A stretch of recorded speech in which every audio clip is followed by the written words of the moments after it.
Thanks, everyone. I'm Darin Labrenz, President and CEO of Pure Gold. I'm going to introduce you to the Madsen Gold Project. I will be making some forward-looking statements, so I direct your attention to read very quickly. So a bit of a checklist here in terms of who we are and what we have. Pure Gold was formed 2 years ago with the acquisition of the Madsen Gold Project. With Madsen Gold Project, we have a high-grade asset.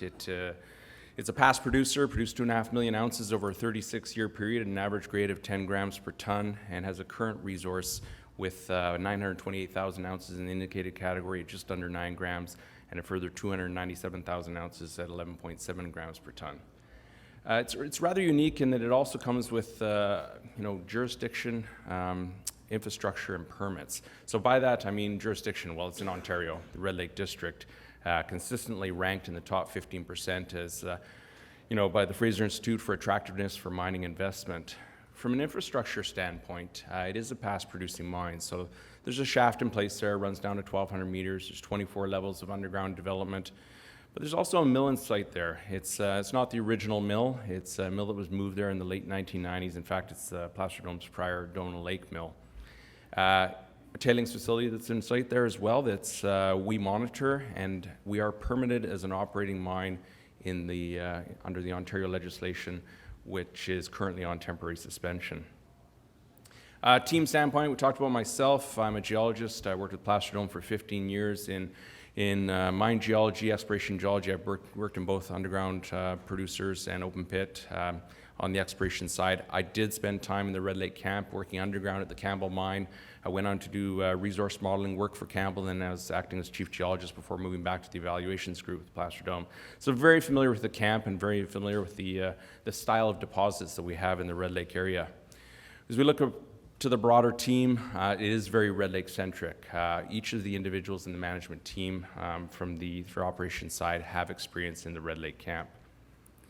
We released earlier this year a first-time preliminary economic assessment for the Madsen project, and I'll touch that a little bit later in the presentation.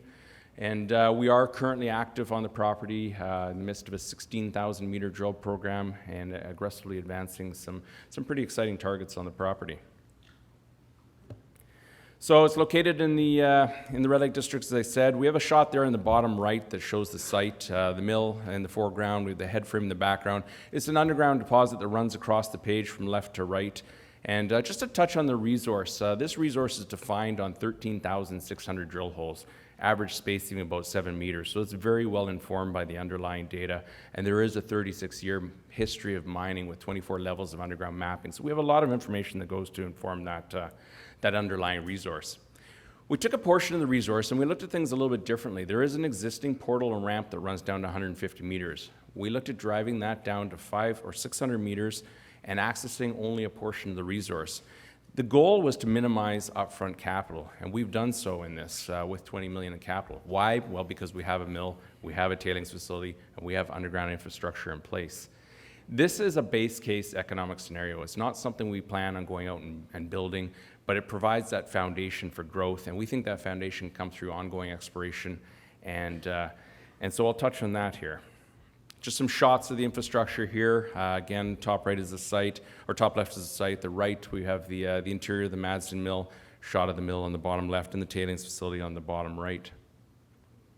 So as we dive into the geology of the property, I draw your attention to two key features. One, the dotted line that runs or bisects the property diagonally, labeled as the unconformity.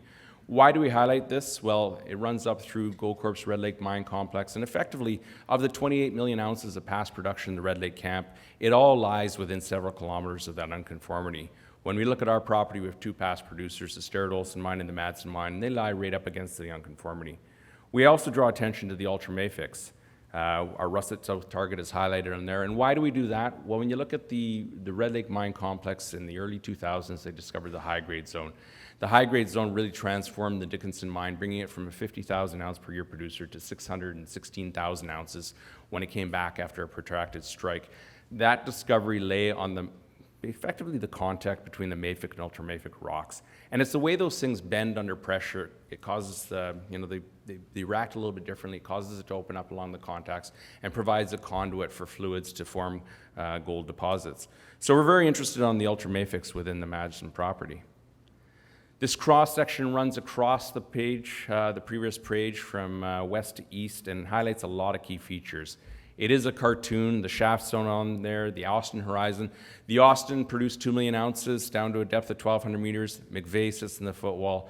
We have the ultramafic running down across the page there. The 8th zone is a high-grade resource sitting at depth, and we followed that back up to surface into an area known as Russet South, and we saw all the features of a ultramafic-mafic contact zone style of deposit. We put the first modern drilling there last year. First hole was 3.5 meters at 9.5 grams. We followed with 11 meters at 8 grams. And stepping to the south, 2.9 meters at 39 grams, effectively establishing the presence of high-grade gold at the top of the ultramafic. But right now, our current program is actually focused back towards the mine environment in the McVeigh horizon, which is shown there in the footwall of the Austin. I tasked the team last year with going through the exhaustive data set that we have in the Madsen mine and trying to explain 2 things. The Austin plunges to the north. I wanted them to explain to me what's controlling that plunge. The McVeigh was only mined at 200 meters, and I wanted them to explain to me why did they stop mining? Is it cut off? Is there any geological reason for that? So the north plunge on the Austin is defined by these folds. Those folds plunge north, and it controls the mineralization.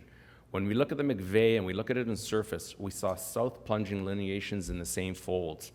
And so what we believe is we have a system here that's been folded back on itself, and we have opposing plunge. We think the McVeigh was left behind primarily because they were driving the mine to the north, and the south plunging McVeigh was left in the back.